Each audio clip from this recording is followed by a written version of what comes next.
चलिए, आज पूरे दिन हमने अलग अलग मुद्दों पर और जो भी छोटे बिजनेसेस की हालत है और छोटे व्यापारियों की हालत है उस पर बात की। अलग अलग मुद्दों पर हमने वकीलों से बात की, हमने ट्रेड बॉडीज से बातचीत की, हमने स्वदेशी जागरण मंच से बातचीत की। अब चलिए उनसे सुनते हैं, उनकी आवाज सुनते हैं जिन पर ये बीत रही है। तो सबसे पहले चलते हैं और सुनते हैं क्या कहना है ये छोटे दुकानदार, छोटे बिजनेसमैन जो है पुणे शहर से। मेरा मसाले मैन्युफैक्चरिंग का बिज़नेस है। जैसे कि मसाले मैन्युफैक्चरिंग के लिए हम लोग जो डिलीवरी देने को जाते हैं तो शासन के लोग हमारे गाड़ियाँ रोकते हैं, हमें परमिशन देते नहीं है। बल्कि हमारे पास से जो ई कॉमर्स कंपनियाँ हैं, अमेज़ॉन, फ्लिपकार्ट, ऐसे इस टाइप की अलग अलग कंपनियाँ हैं, तो ये हमारे पास से मटेरियल लेके जाती है।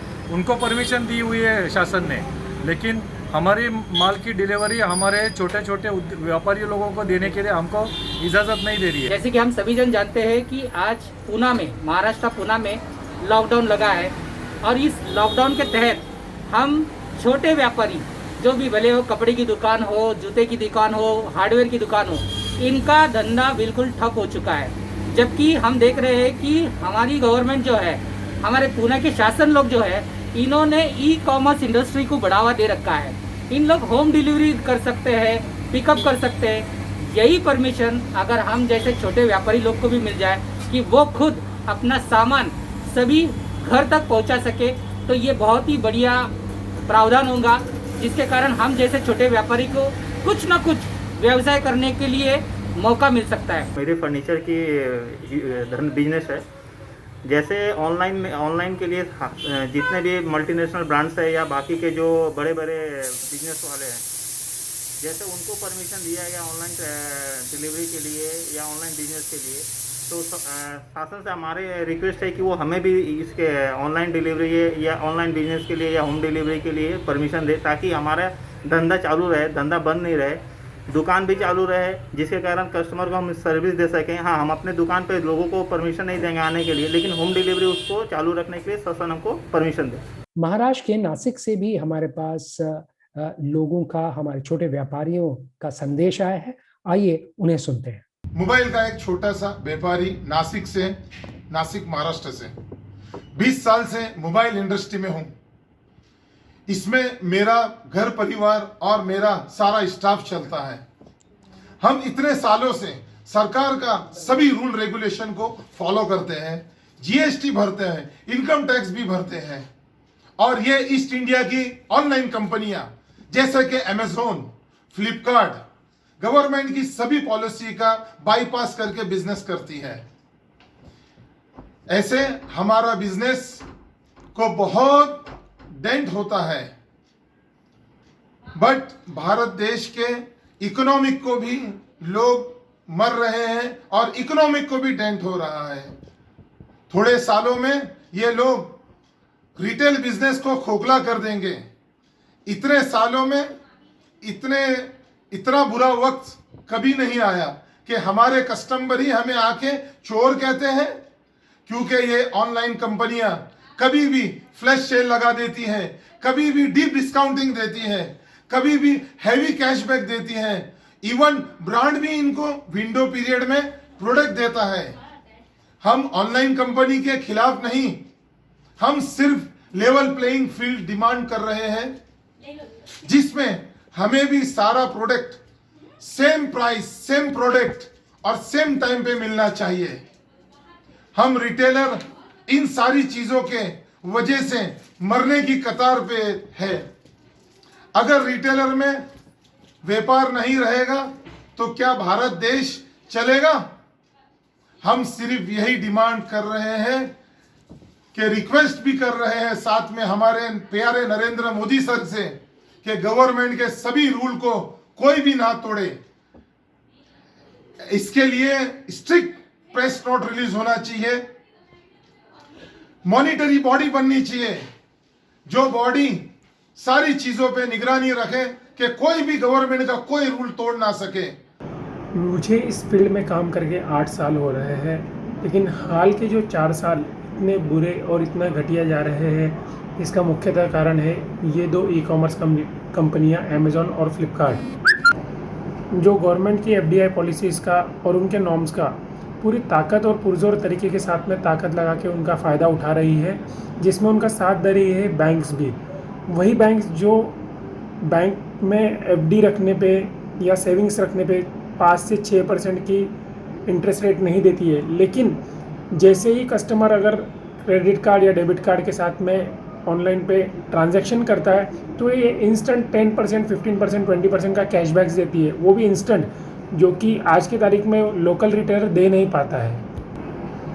मोदी जी के वोकल फॉर लोकल और आत्मनिर्भर भारत के मिशन को ये इस तरीके से ख़त्म कर रहे हैं कि छोटा व्यापारी या बड़ा व्यापारी व्यापार करने के लायक बचेगा ही नहीं। ये दोनों ई कॉमर्स कंपनियां मिनटों में मिलियंस और बिलियंस का सेल दिखाती है, लेकिन फाइनेंशियल ईयर एंडिंग में लॉस दिखा के टैक्स की चोरी करती है। मैं भारत सरकार और ई कॉमर्स मिनिस्ट्री को इतना ही कहना चाहूँगा कि समय रहते आंखें खोलिए, नहीं तो वो दिन दूर नहीं कि ये ईस्ट इंडिया कंपनी पार्ट 2 का खेल दिखाएंगे और जो हमारा देश कल भी और आज भी सोने की चिड़िया कहलाता था, सोना तो ये गायब हो जाएंगे और हमारे हाथ में बचेगी चिड़िया, और फिर हमें वही कहावत वापस दोहराना पड़ेगी, तब पछताए होत क्या जब चिड़िया चुग गई खेत। अब चलिए रुख करते हैं राजस्थान और वहां सुनते हैं कि उन छोटे बिजनेसेस का क्या हाल है जो आज तक कई सालों से मोबाइल फोन के व्यापार से जुड़े हुए हैं। जिस मोबाइल ट्रेड में काम करते हुए करीब 15 साल हो चुके हैं और फिलहाल जिस दौर से ये मोबाइल ट्रेड गुजर रहा है, ऐसी स्थितियाँ आज से 4-5 साल पहले तक देखने को नहीं मिलती थी। ये ऑनलाइन कंपनियां जो आई हैं, इन कंपनियों ने आज व्यापार की हालत इतनी ख़राब कर दी है कि घंटों इंतज़ार करने के बाद ग्राहक नहीं होते हैं। पहले हर त्यौहार एक उत्साह, एक उमंग लेके आता था, आज हर त्यौहार मायूसी लेके आता है। ये ऑनलाइन विदेशी कंपनियां भारत के एफडीआई के नियमों को तोड़ मरोड़ के बाजार की और भारत की इकोनॉमी को बहुत नुकसान पहुंचा रही है। बाजार में दिनों दिन कस्टमरों की कम होता जा रहा है, दुकानों के प्रति रुझान, क्योंकि इनका विदेशों का पैसा इंडिया की इकोनॉमी बिगाड़ने के लिए लगा हुआ है। Huge discount, bank offer.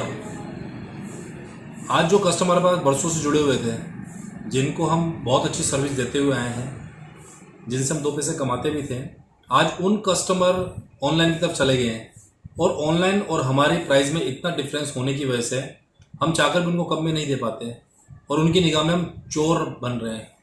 हम नहीं कमा रहे हैं, उसके बावजूद उनकी निगाह में चोर बन रहे हैं। तो मेरा सरकार से निवेदन है कि ऑफलाइन रिटेलर्स के लिए कुछ ऐसी पॉलिसी बनाई जाए जिसकी वजह से वो। मैं एक मोबाइल का छोटा रिटेल व्यापारी हूँ। पिछले 12 सालों से मैं ये व्यापार कर रहा हूँ। मेरा पूरा परिवार इसी व्यापार पे डिपेंडेंट है। इन 12 सालों में कई अप एंड डाउन देखे, परंतु कुछ समय से जब से ये अमेज़न, फ्लिपकार्ट जैसी ऑनलाइन कंपनियां आई है, हमारे व्यापार के लिए सबसे बड़ा राक्षस बन के आई।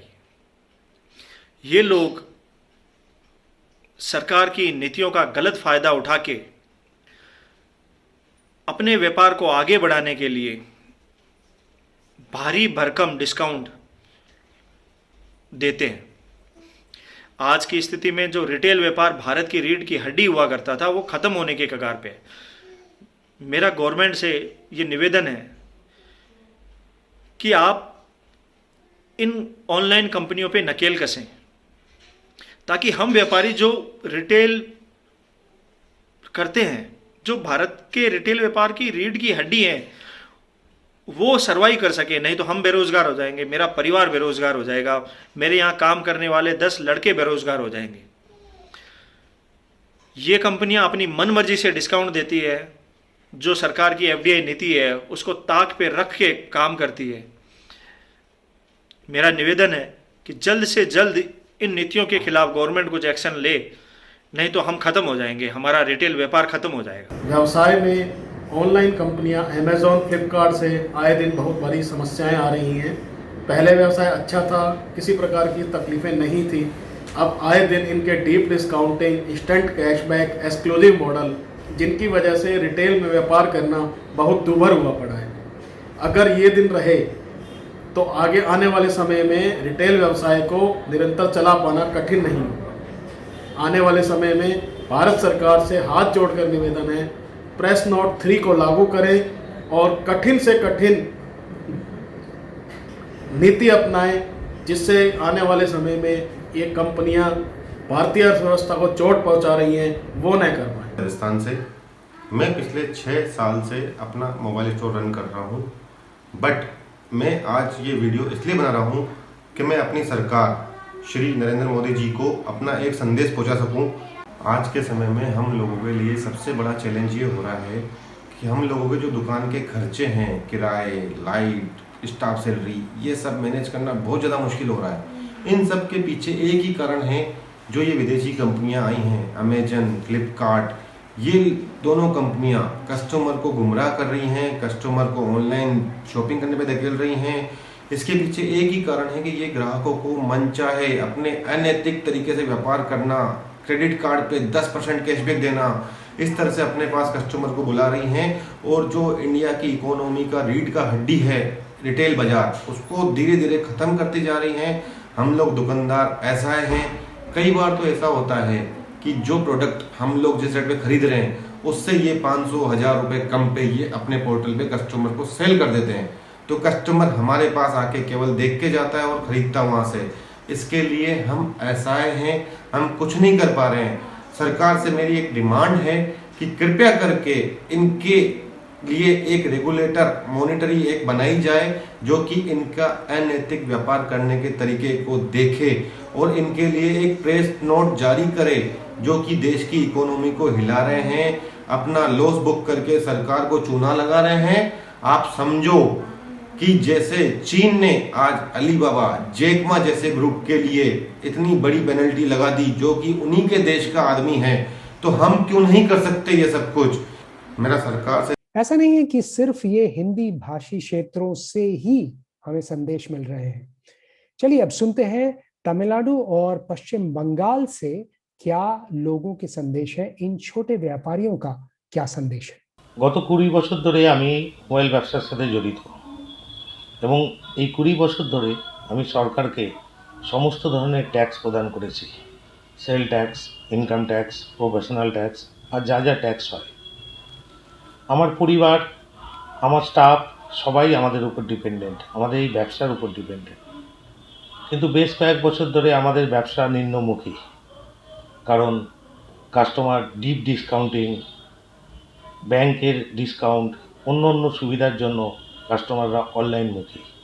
অ্যামাজন, ফ্লিপকার্ট যে সুবিধা দেয় আমরা রিটেল সেই সুবিধা দিতে পারি না, কিন্তু আমরা প্রতিবাদ জানিয়ে যাই, আমরা ট্যাক্স দিয়ে যাই, আমরা সমস্ত রকম সমাজসেবা করে যাই। লকডাউনের সময় যখন মানুষ খেতে পায় না, আমাদের দোকান বন্ধ থাকে, তখন আমরা তাদের মুখে অন্ন তুলে দিই। আমরা গরিব মানুষের পাশে দাঁড়াই, আমরা অসুস্থর পাশে দাঁড়াই, আমরা সব রকম সমাজসেবার সাথে যুক্ত থাকি, কিন্তু আমাদের দিকে ফিরে তাকানোর কেউ নেই। আজকের দিনে যা অবস্থা, তাতে এরমভাবে চলতে থাকলে, আমাদের কাছে কাস্টমার না এলে, অনলাইনমুখী হয়ে গেলে আমাদের হয়তো দোকানটাই বন্ধ করে দিতে হবে। তাই আমার গভর্নমেন্টের কাছে অনুরোধ, গভর্নমেন্ট যাতে আমাদের বাঁচতে দেয়। অন্যায়ভাবে আনএথিক্যাল প্র্যাকটিসগুলোর মাধ্যমে যে অ্যামাজন, ফ্লিপকার্ট বা আদার্স অনলাইন ভেন্ডাররা যেভাবে তাদের ব্যবসা চালিয়ে যাচ্ছে আমাদের দিক দিয়ে, আমাদের মেরে, সেটা যাতে বন্ধ করা হয়। এই অনুরোধ থেকে আমি আমার বক্তব্য শেষ করলাম। ধন্যবাদ। கிட்டத்தட்ட பார்த்திங்கன்னா நான் வந்து 2007 இந்த பிஸ்னஸில் இருக்கேன். லாஸ்ட்டாக ஒரு 7-8 வருஷமாக முன்னாடி வந்து ரொம்ப பீக்கில் போயிட்டு இருந்தது. ஸோ என்னோடய பிரான்ச்சஸ் எல்லாமே கிட்டத்தட்ட பார்த்திங்கன்னா ஒரு 8 பிரான்ச்சஸ் இன்க்ரீஸ் பண்ணிட்டேன்.